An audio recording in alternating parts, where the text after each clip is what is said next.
Assalamualaikum. Hello guys, welcome back to my channel Fashion Fixie. இந்த வீடியோவில் நம்ம என்ன பார்க்க போகிறோம்னா குபூஸ் அண்ட் மயோனைஸ் ரெசிபி தான் பார்க்க போகிறோம். ஸோ ஃபஸ்ட்டு வாங்க குபூஸ் எப்படி செய்கிறதுன்னு பார்க்கலாம். அதுக்கு ஃபஸ்ட்டு 1 கிளாஸ் தண்ணியை ஹீட் பண்ணி எடுத்துக்கலாம். தண்ணி பார்த்திங்கன்னா ரொம்ப ஹீட் ஆகக்கூடாது, வெது வெதுப்பாக இருக்கணும், நம்ம கை வச்சு பார்க்குற அளவுக்கு. அப்போ தான் ஈஸ்ட் ஆக்டிவேட் ஆகும். ரொம்ப சூடாக இருந்துச்சுன்னா ஈஸ்ட் ஆக்டிவேட் ஆகாது. இப்போது இதில் 3/4 டீஸ்பூன் சுகர் சேர்த்து இதை நல்லா டிசால்வ் பண்ணி விட்டுக்கலாம்.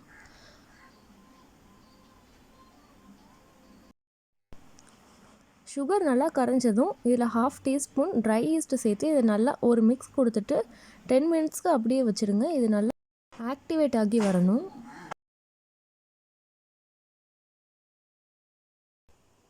இப்போ பார்த்திங்கன்னா ஈஸ்ட் நல்லாவே ஆக்டிவேட் ஆகிட்டு இப்போ நம்ம அதுக்கான டோ ப்ரிப்பேர் பண்ணிக்கலாம். அதுக்கு நான் 1/2 kg மைதா எடுத்திருக்கேன். இதோட தேவையான அளவு சால்ட் சேர்த்துக்கோங்க.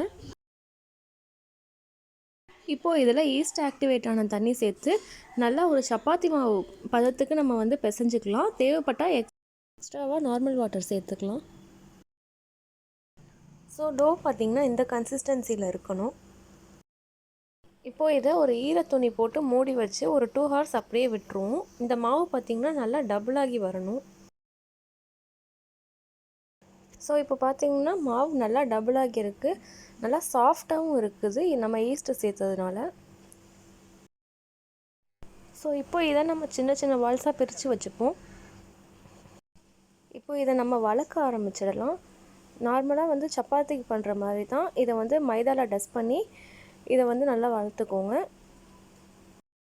சப்பாத்தியை விட இது கொஞ்சம் மொத்தமாக இருக்கணும், அப்போ தான் அந்த உள்ளே லேயர்ஸ் அழகாக வரும். இப்போ பார்த்திங்கன்னா தோசைக்கல்லில் ஆயில் எதுவுமே சேர்க்கக்கூடாது. இந்த குபூஸை போட்டு நார்மலாக நம்ம 2 சைடும் நல்லா கோல்டன் ப்ரௌன் வந்தோன்னே எடுக்க வேண்டியது தான். இப்போ பாருங்கள் ஈஸ்ட்டு சேர்த்ததும் எவ்வளோ ஃப்ளஃபியாக வருதுன்னு. நான் சொன்ன அந்த கன்சிஸ்டன்சியில் கரெக்டாக போட்டிங்கன்னா சூப்பராக வரும். ஸோ பாருங்கள் அவ்வளோ ஃப்ளஃபியாக அழகாக இருக்குது.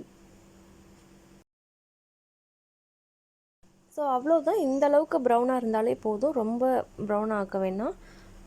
பார்த்திங்கன்னா சாஃப்டாக குபூஸ்லாம் ரெடி ஆகிட்டு அந்த ஈஸ்ட் மெஷர்மெண்ட் மட்டும் கரெக்டாக போட்டிங்கன்னா குபூஸ் சூப்பராக இருக்கும்.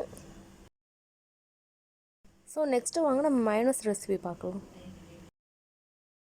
ஸோ மயோனைஸ் ரெடி பண்ணுறதுக்கு நான் கொஞ்சமாக கடுகை ட்ரை ரோஸ்ட் பண்ணி எடுத்துக்கிறேன். இப்போது ஒரு மிக்சர் ஜாரில் 2 முட்டை சேர்த்துக்கிறேன். இதோட பார்த்திங்கன்னா நம்ம ரோஸ்ட் பண்ணி வச்சுருக்க கடுகை சேர்த்துக்கலாம். பெப்பர் ஒரு 10 போல் சேர்த்துக்கோங்க. இப்போ இது கூட ஒரு 2 பல் பூண்டு, அப்புறம் ஒரு லெமன் சேர்த்துக்கோங்க. ஒரு முட்டைக்கு 1/2 லெமன் கணக்கு. ஸோ நான் 2 எக் சேர்த்தனால ஒரு லெமன் ஃபுல்லாக சேர்த்துக்கிறேன். இப்போது இது கூட தேவையான அளவு உப்பு, கொஞ்சமாக சுகர் சேர்த்துக்கோங்க ஒரு பேலன்சிங்காக. இப்போது இதை கிரைண்ட் பண்ண வேண்டியது தான். இதோட கொஞ்சம் கொஞ்சமாக ஆயில் சேர்த்து நல்லா அந்த திக் கன்சிஸ்டன்சி வர அளவுக்கு மிக்சரில் கிரைண்ட் பண்ணி எடுத்துக்கோங்க. இப்போ இதோட கன்சிஸ்டன்சி பாருங்கள், இந்த அளவுக்கு திக்காகிற வரைக்கும் நம்ம ஆயில் ஊற்றி ஊற்றி கிரைண்ட் பண்ணிக்கிட்டே இருக்கணும். இப்போ குபூஸை பாருங்கள் எவ்வளோ சாஃப்டாக லேயர்டாக ரெடி ஆகியிருக்குன்னு, ரொம்பவே சூப்பராக இருக்குது. இது 2 hours கழித்து தான் நான் உங்களுக்கு காட்டினது. ஸோ மயோனைஸோட சூப்பர் காம்பினேஷனாக இருக்கும் இது. ஸோ இந்த ரெசிபியை கண்டிப்பாக ட்ரை பண்ணி பாருங்கள். இந்த வீடியோ பிடிச்சிருந்தால் லைக் பண்ணுங்கள், உங்கள் தாட்ஸை கமெண்ட் பண்ணுங்கள், நம்ம சேனலை சப்ஸ்கிரைப் பண்ணிக்கோங்க. See you all.